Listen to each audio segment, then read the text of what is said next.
It goes without saying that there are a lot of components that come into identity. I'm a foreigner, and I'm a woman first. I am mixed race. I am half Korean and half Scottish. More important labels are the fact that I am a journalist, that I'm an author, and most importantly, that I'm a wife. I'm a sister, I'm a daughter. I'm the son of Cuban immigrants. My father is from India and immigrated to this country, and my mother was born here. I've always been kind of navigating multiple identities, but I think a lot of people do in different ways, and it's not always about your race or about your religion. In my early 20s, I was living in LA, I was an actor. The casting director told me, he said, you know, you're really good, I just don't understand why your name is Pablo. I ended up changing my name. I was erasing who I was, erasing my identity, erasing my heritage.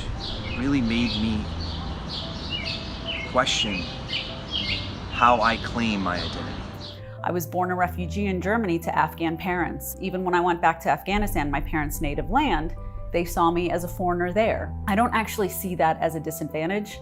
In fact, if anything, I think I've worked it to my advantage. I can meet people who are different because I myself am different. And I think it also helps when it comes to empathizing with others all around the world. An increasingly prominent part of how I represent myself to the world is as a Nigerian American. People are starting to see that stories of color, there's a market for them. People want to read them. People want to experience them. I can take from my life and my background and see how I'm inspired to create certain stories based on those things. I want to read stories that speak to increasingly specific identities, because one of the things I learned as a writer is that the more specifically you write, the more universal the truth that you can tap into. I'm so happy to see stories from all over the world, from people of all different walks of life, and I'm hoping in the future we start to see even more stories where the inclusion is incidental to the narrative, because that reflects the world I see and the world I deal with all the time. This is why I write these kind of books, so that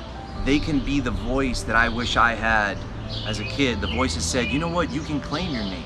The kids in my books are the bravest parts of what I wish I could have been. I hope we get to see more of that.